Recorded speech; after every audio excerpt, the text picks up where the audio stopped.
শীতের এই সময়তে বিভিন্ন ধরনের টাটকা সবজি দিয়ে খিচুড়ি রান্নালে কিন্তু খেতে ভালোই লাগে। আর আজকে সকাল সকাল কিন্তু বাড়িতে বিভিন্ন সবজি দিয়ে খিচুড়ি রান্না করেছে। তো হ্যালো এভরিওয়ান, আসসালামু আলাইকুম। সবাই কেমন আছেন? আশা করছি সবাই ভালো আছেন। আমি ভালো আছি আল্লাহর রহমতে। আজকে যেহেতু বাড়িতে সবাই আমরা ভাই বোনেরা একসাথে, তাই বড় একটা ড্যাগের মধ্যে হচ্ছে বিভিন্ন ধরনের শীতের সবজি দিয়ে খিচুড়ি রান্না করা হয়েছে, পাতলা খিচুড়ি। আর সাথে ছিল ধনিয়া পাতা ভর্তা, এর সাথে ছিল কালিজিরা ভর্তা। তো সকাল সকাল হচ্ছে শীতের টাটকা সবজি দিয়ে রান্না করা পাতলা খিচুড়ি দিয়ে কিন্তু দিনটা শুরু করলাম। খিচুড়িটা দেখতে যেমন লোভনীয় হয়েছিল, খেতে কিন্তু ভীষণ স্বাদ হয়েছিল। তো সবাই মিলে হচ্ছে আমরা দুয়ারে বসে খিচুড়ি খাচ্ছিলাম আর রোদ পোহাচ্ছিলাম। এইদিকে হচ্ছে আমাদের বাসায় একজন মেহমান আসছে, তো ভাবলাম মেহমানকে একটু খিচুড়ি দেই। আম্মু হচ্ছে বলতেছিল যে মেহমান যেতে আসছে তাকে হচ্ছে সকালের এই পাতলা খিচুড়িটা খুবই স্বাদ হয়েছিল, তাকেও দিতে। তো খাওয়া দাওয়া শেষে এইদিকে আমাদের ডালাগুলো কাটতে চলে আসছে ডালা কাটার লোক। আর ডালাগুলো কাটা শেষ হয়ে সব বাচ্চারা মিলে কিন্তু আমাদের এই ডালপালাগুলো গুছিয়ে রাখলাম। গুছিয়ে রাখতে রাখতেই দেখি এই দিকে আমাদের বাচ্চারা সদাই করে নিয়ে আসছে। এখানে হচ্ছে অনেকগুলো দুধ নিয়ে আসছে, গরুর দুধ, আর সাথে ছিল কলুই শাক, মেথি শাক। দুপুরে রান্না বাড়া শেষেই কিন্তু ওই চুলাতে পিঠাপুলি আয়োজন চলবে। আর এই কারণে হচ্ছে দুপুরে রান্না বাড়া ঝটপট করে ফেলতেছে।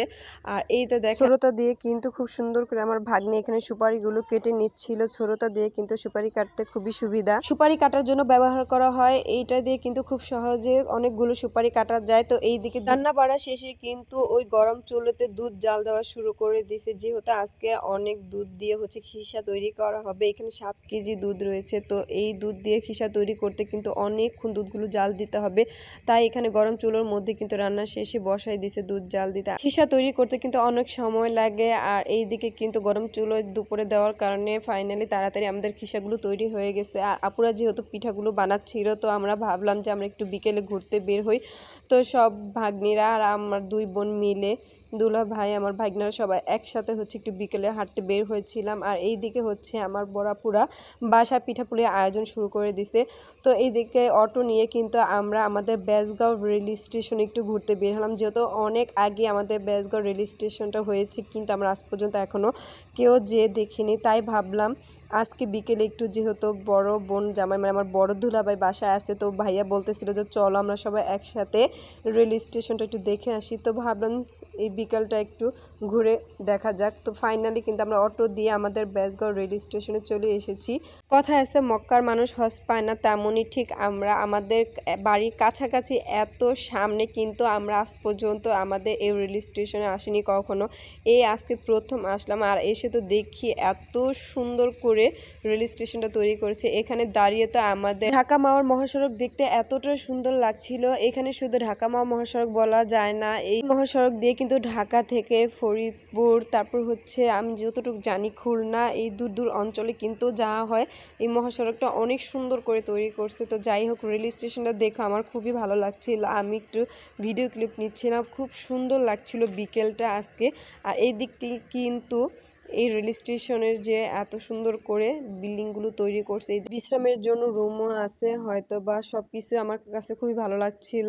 তো আমরা কিন্তু অনেকক্ষণ ঘোরাঘুরির পর এখনও হচ্ছে বাড়িতে চলে যাব, যেহেতু সন্ধ্যা হয়ে আসছে। তো আমি যাওয়ার আগে একটু পুরোটা ভিডিও করার চেষ্টা করছিলাম। আর এখন হচ্ছে আমরা সবাই একসাথে বাসায় চলে যাচ্ছি। অনেকক্ষণ আমরা ঘোরাঘুরি করেছি। তো ফাইনালি এখন বাসায় যাওয়ার সময়। আর যাওয়ার সময় দেখি এইখানে অনেকেই কিন্তু ভিডিও করতে চলে আসছে। অনেকগুলো মানুষ হচ্ছে বাইকে করে তাদের ভিডিও শ্যুট নিচ্ছিল, যদিও বা তারা হচ্ছে কোথাও ঘুরতে যাবে, কিন্তু এইখান থেকে হচ্ছে ভিডিও করা শুরু করছে। দেখতে খুবই সুন্দর লাগছিল। আর রেল স্টেশনে এই উপরে ওঠার যে একটা চত্বর ছিল, এই চত্বরটা কিন্তু খুবই সুন্দর। এখানে অনেক সুন্দর সুন্দর প্লেজে মানুষ ছবি তোলে।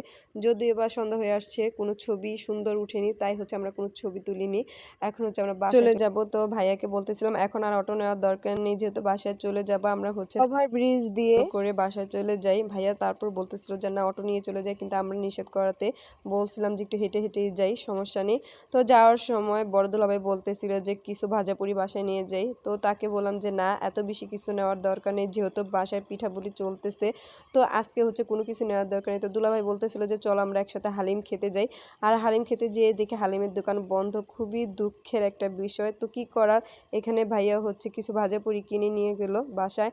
আর বাসায় এসে দেখি এই তো পিঠাপুলি অলরেডি হয়ে গেছে তৈরি। তো এখানে হচ্ছে পেঁয়াজু, ডিম চপ এগুলি হচ্ছে দুলাভাই কিনে নিয়ে আসছিল আসার সময়। তো আমরা হচ্ছে গরম গরম হচ্ছে পাটিসাপটা পিঠা, এর সাথে হচ্ছে গরম গরম পেঁয়াজ ছিলাম। আর খিসায় ভরা পাটিসাপটাটা মুখে দিতে মুখটা যেন মিষ্টিতে ভরে যাচ্ছিল, খিসার স্বাদ যেন অতুলনীয়। তো পিঠা খেতে খেতে আজকে ভিডিওটা এখানে শেষ করছি। সবাই ভালো থাকবেন, আল্লাহ হাফেজ।